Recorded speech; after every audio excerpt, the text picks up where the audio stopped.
40s or... Yeah. Grandpa Field used to play music during the Depression.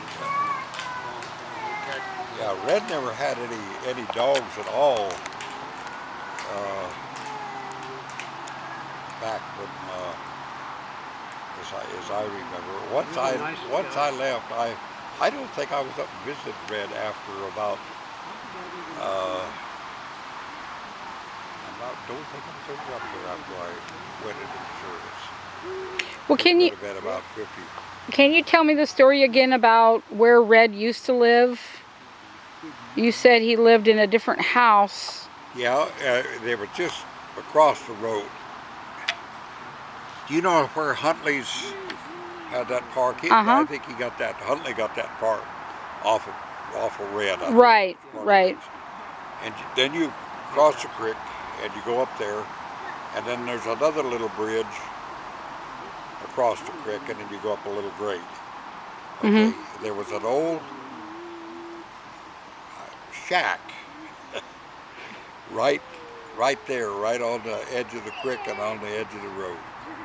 And Red lived in that. He kept cattle feed in it. He kept everything in it.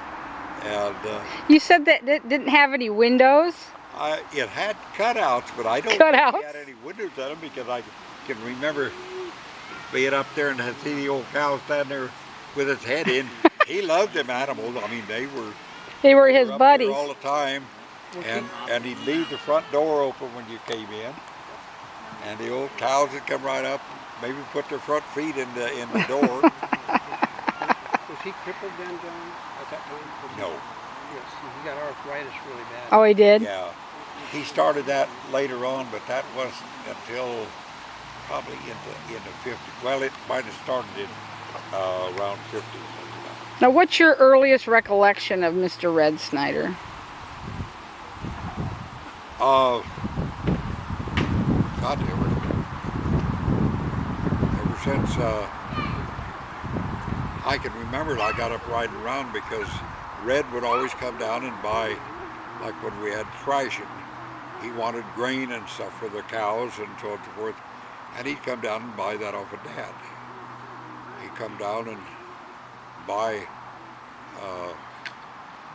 all kinds of feed and stuff like that. I was going to tell you one story about Red. I'm not just sure when that was, but I know that that was kind of a tough winter, and Red was running low on hay, and I guess where Fagan and Jim Olin lived, up to where Red's, what would you say that is?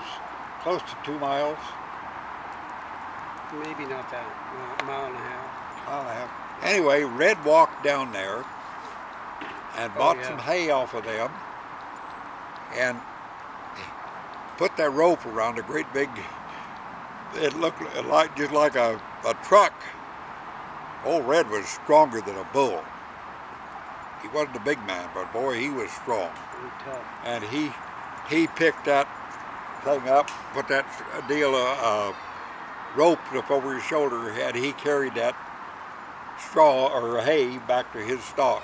A mile and a half? Yeah. Wow. No.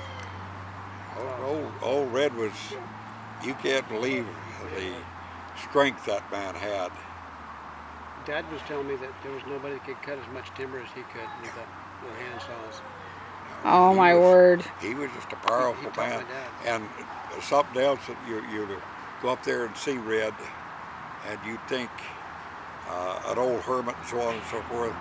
He was one of the best Red people in the world. He got a daily paper and read that. He knew all about the world.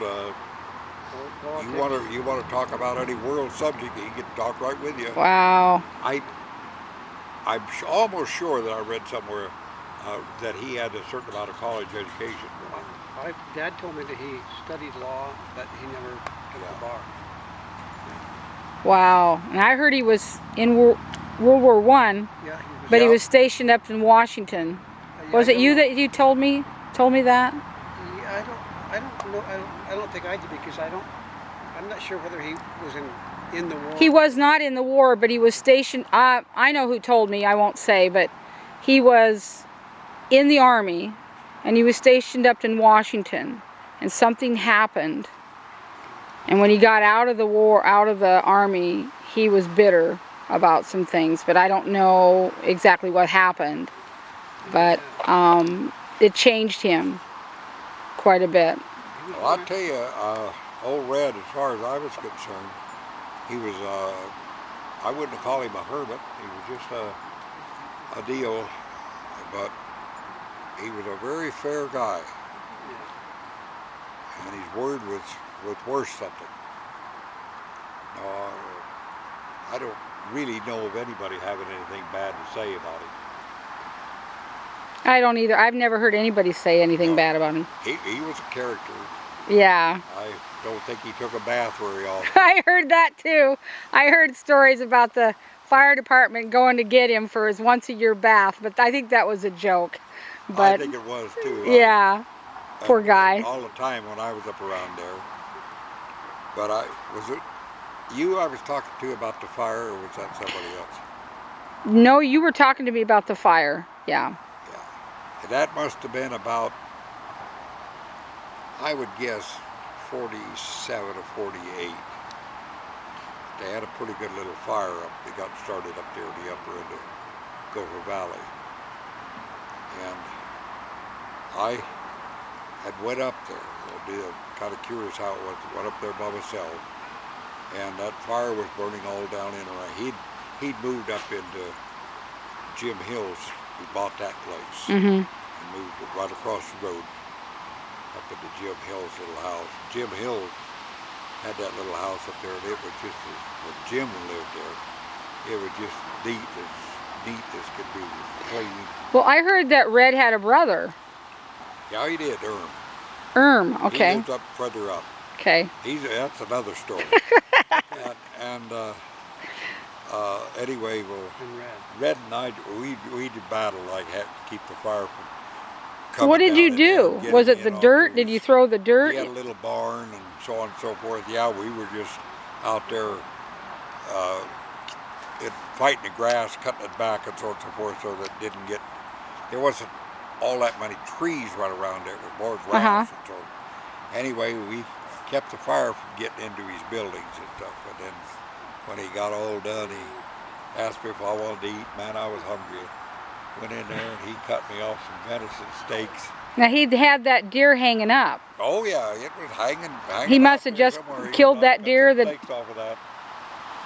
Best damn deer steaks I ever ate in my life. How did he cook them? Was there a wood stove in his house? Yeah, wood stove. Yeah, I heard some stories about that stove. He dipped them in kind of an egg batter, and I don't know what else. Flour. Cooked them with lard. Yeah. Most likely white lard. Yeah, it was a lot of grease to pan. You could probably see it and smell it today, huh? Oh yeah. Oh wow. Gosh, I wish I'd have known that man. Yeah, he was something else. I tell you, he was a deal. Now you mentioned about Erm lived on up across the creek there, went on up and up just as you cross the creek up there again. Maybe a half mile, quarter of a mile up. Erm lived off to the right back in there. He had a wife and he had several kids. He had Lawrence, which was my age, and Evelyn, girl was older.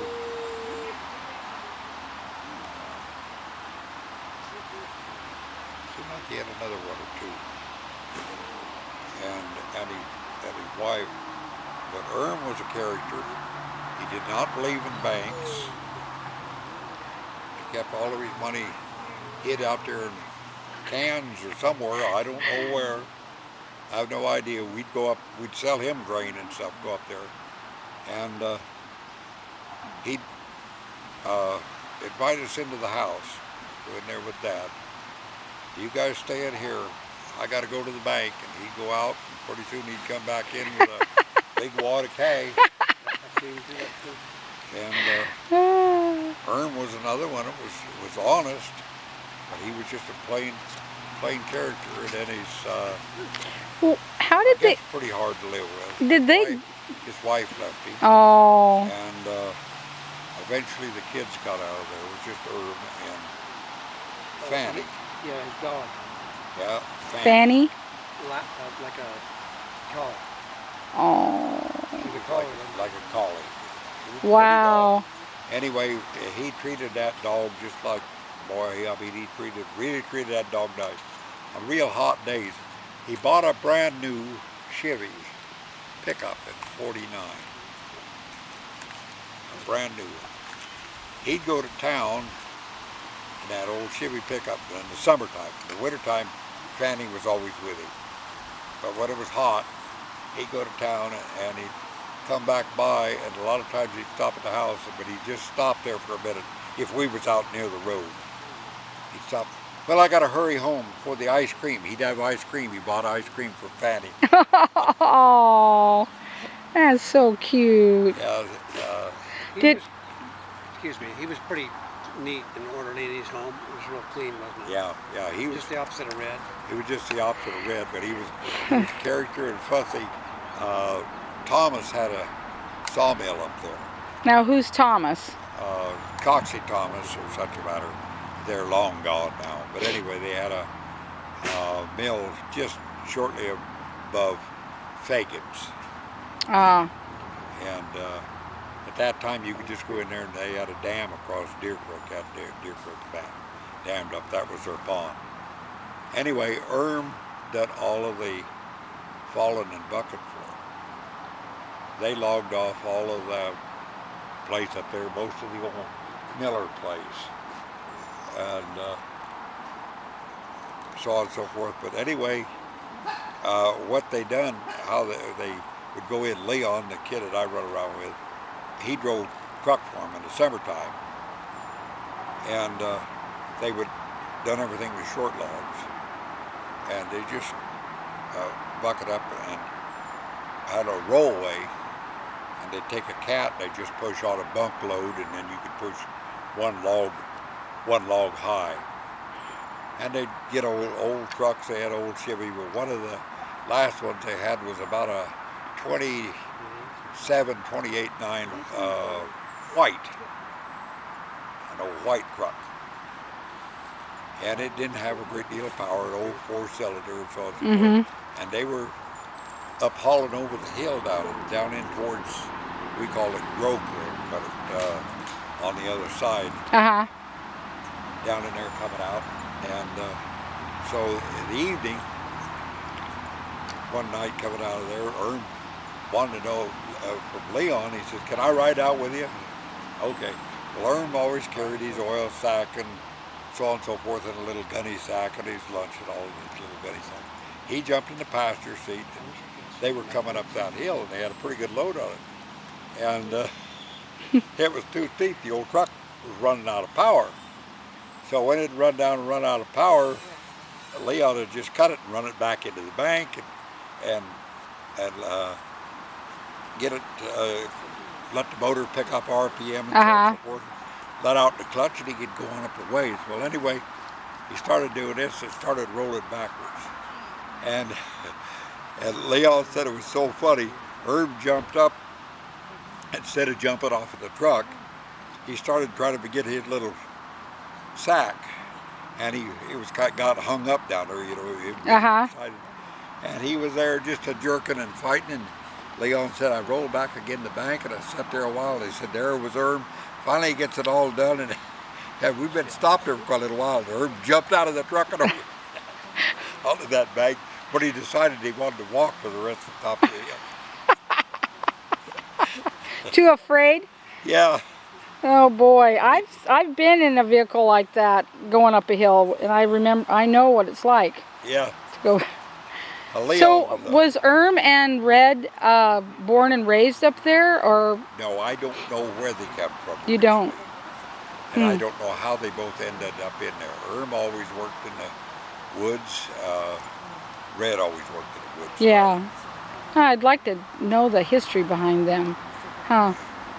Well, I'll tell you, we're going to have to do this again, but I really appreciate all your memories today. What a wonderful, wonderful life. What a wonderful stories you've been giving us. It was a wonderful country to live in and grow up in, and environment. And I would give anything to go back and live that kind of a life again. A life when your word really meant something. Yeah. And we didn't have much, but I didn't know it. Right. You know, you had your friends, your people in there, and I can't really think of any bad neighbors that we had, or so on and so forth. Everybody helped everybody, and like I say, when it came time, you were going down there, you had a job that took 2 or 3 guys. You just went up to your neighbor and asked them, and they helped. Would come. There was never anything written down about time or how much or anything else, but you know you had it in the back of your head. But the next time they needed help, they hollered. There you were, yeah. And it all equaled out. Yeah.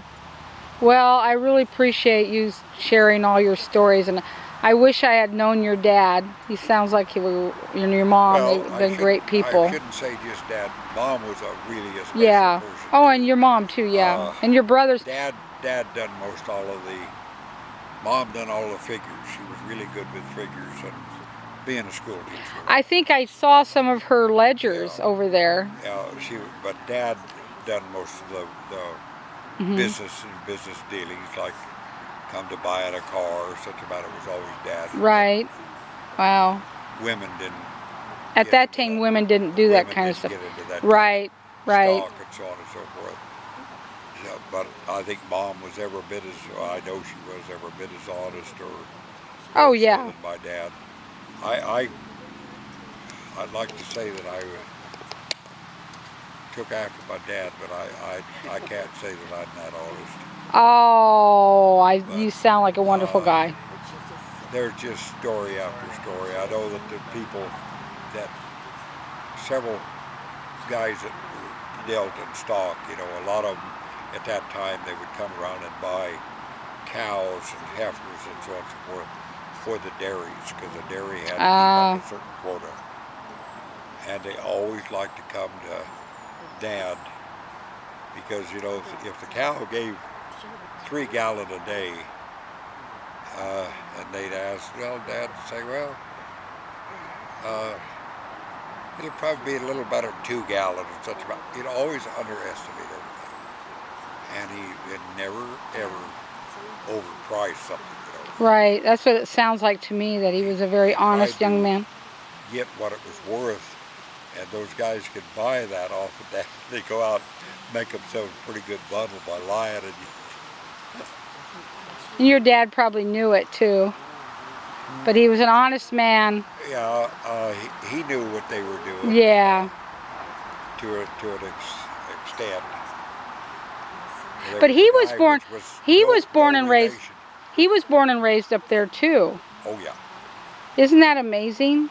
Yeah, he lived. He went out of there a time or two. He had got a place down in by Independence for a little while, and burned out.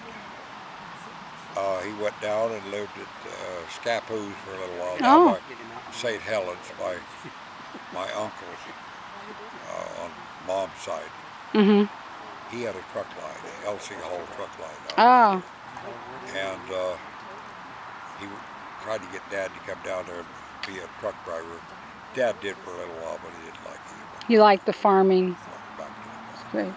Well, John, I really appreciate your time today, and I'm going to make a date with you, and we're going to get back together and talk some more old times and your memories of Sheridan and your time growing up around here, and I really appreciate it. Thank you so much. Good job, kid.